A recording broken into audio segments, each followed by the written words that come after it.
আমার চ্যানেলে তোমাদের সকলকে স্বাগত। আজ আমরা ক্লাস 6-এর রায়োমাটির প্রশ্নবিচিত্রা থেকে পরিবেশের প্রথম পর্যায়ক্রমিক মূল্যায়নের 11 নম্বর স্কুল সলভ করব।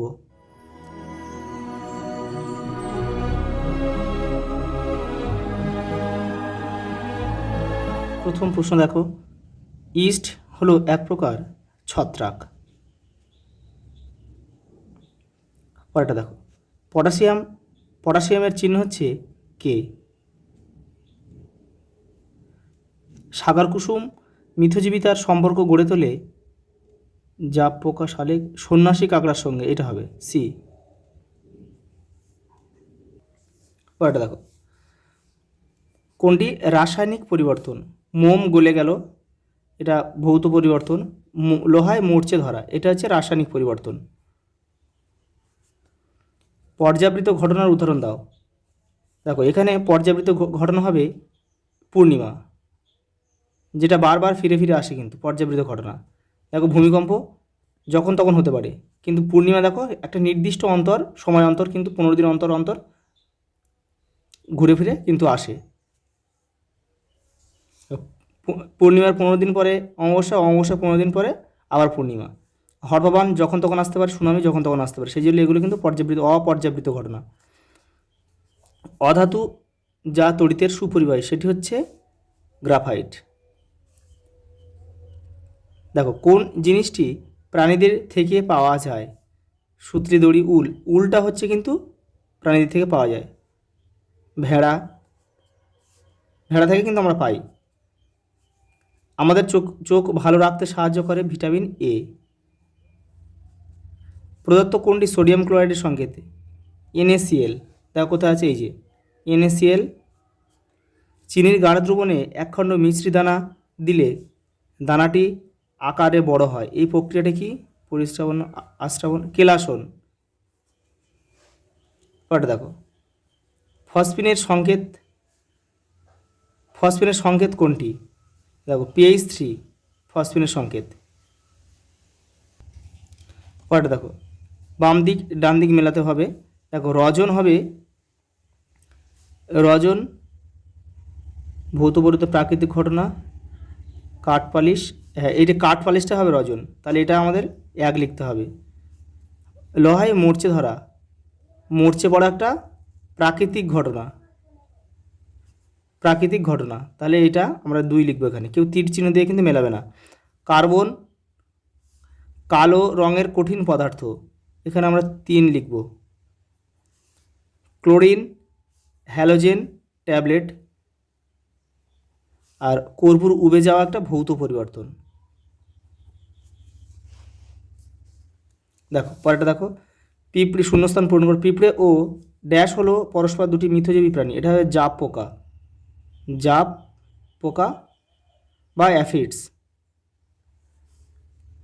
পরেরটা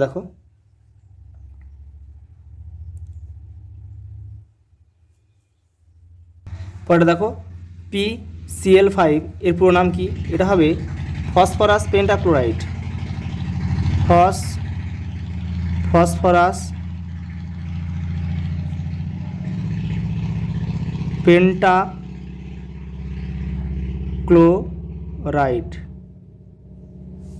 পরে দেখো, একটি উপকারী ব্যাকটেরিয়া হলো ল্যাক্টোব্যাসিলাস।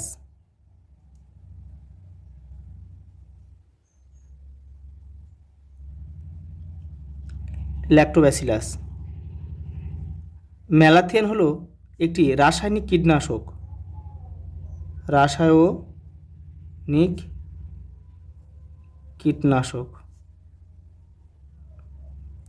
ম্যালাথিয়ান, কার্বারিল, এগুলো সবই কিন্তু রাসায়নিক কীটনাশক।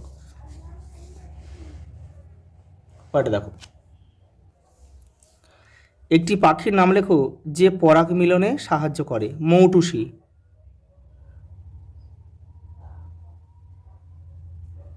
এবং কীভাবে করে তা লেখো, দেখে নাও। দেখো রায়োমাটির 25 নম্বর পেজে রয়েছে এটা। এই দেখো, মৌটুসি পাখি যখন কলকে ফুলের মধু খায় তখন ওই ফুলের পরাগরেণু মৌটুসি পাখির ঠোঁটে লেগে যায়। পরে মৌটুসি পাখি অন্য কলকে ফুলের মধু খেতে গেলে পাখির ঠোঁটে লেগে থাকা ওই পরাগরেণু ওই ফুলের গর্ভমুণ্ডে পড়ে এবং পরাগ মিলন ঘটে। পরেরটা দেখো, মৌল এক্স ও ওয়াই যথাক্রমে ধাতু ও অধাতু। এক্স ও ওয়াইয়ের যোজ্যতা যথাক্রমে 2 এবং 3 হলে মৌল দুটির সমন্বয়ে গঠিত যৌগের সংকেত কী হবে? তাহলে দেখো, এক্সের যোজ্যতা হচ্ছে 2 আর ওয়াইয়ের যোজ্যতা 3। তাহলে এক্স আমরা যখন সংকেত লিখব তখন এক্সের হয়ে যাবে 3 আর ওয়াইয়ের হয়ে যাবে 2। তাহলে আমরা লিখতে পারি x3 y2। দেখো পরেরটা, বড় বড় ডেলার চেয়ে কম ওজন সম ওজনের গুঁড়ো ধুনো তাড়াতাড়ি জ্বলে ওঠে কেন? দেখে নাও। দেখো, পৃষ্ঠতলের ক্ষেত্রফল বৃদ্ধির কারণে এটা হয় কিন্তু। দেখো, গুঁড়ো ধুনোর ডেলার চেয়ে বেশি জায়গা জুড়ে থাকে, অর্থাৎ তার মোট পৃষ্ঠতলের ক্ষেত্রফল অনেক বেশি হয়, ফলে অক্সিজেন বেশি পরিমাণে সংস্পর্শে আসতে পারে এবং দহন প্রক্রিয়া তাড়াতাড়ি ঘটে। পরেরটা দেখো, পরিস্রাবন প্রক্রিয়া করার জন্য ফিল্টার কাগজের ভাঁজ কীভাবে করবে তা চিত্রসহজ ক্রমান্বয়ে দেখাও। তোমাদের বইয়ের 53 নম্বর পেজে আছে, উত্তরটা দেখে নাও। এই দেখো, এই যে এখান থেকে পড়ে কিন্তু তোমাদের লিখতে হবে। পরেরটা দেখো, উদ্ভিদের একটি বর্জ্য পদার্থের নাম লেখো যা আমাদের ওষুধ রূপে কাজ করে। এটা আমরা লিখতে পারি কুইনাইন।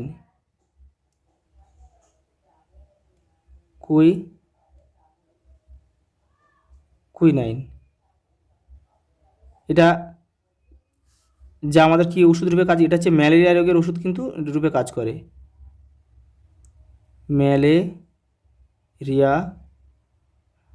ম্যালেরিয়ার ওষুধ রূপে কাজ করে হচ্ছে কুইনাইন, যেটা কিন্তু সিংকোনা গাছের ছাল থেকে পাওয়া যায়। দেখো, পরাগ মিলনের প্রয়োজনীয়তা কী? ফল ও বীজ উৎপন্ন হয়,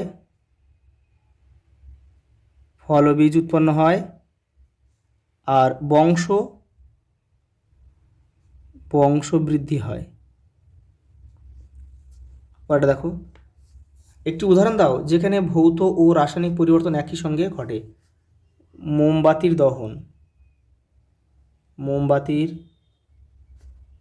দহন। খোলা হাওয়ায় পরিষ্কার চুনজল ঘোলা হয়ে যাওয়ার জন্য কোন গ্যাস দায়ী? CO2।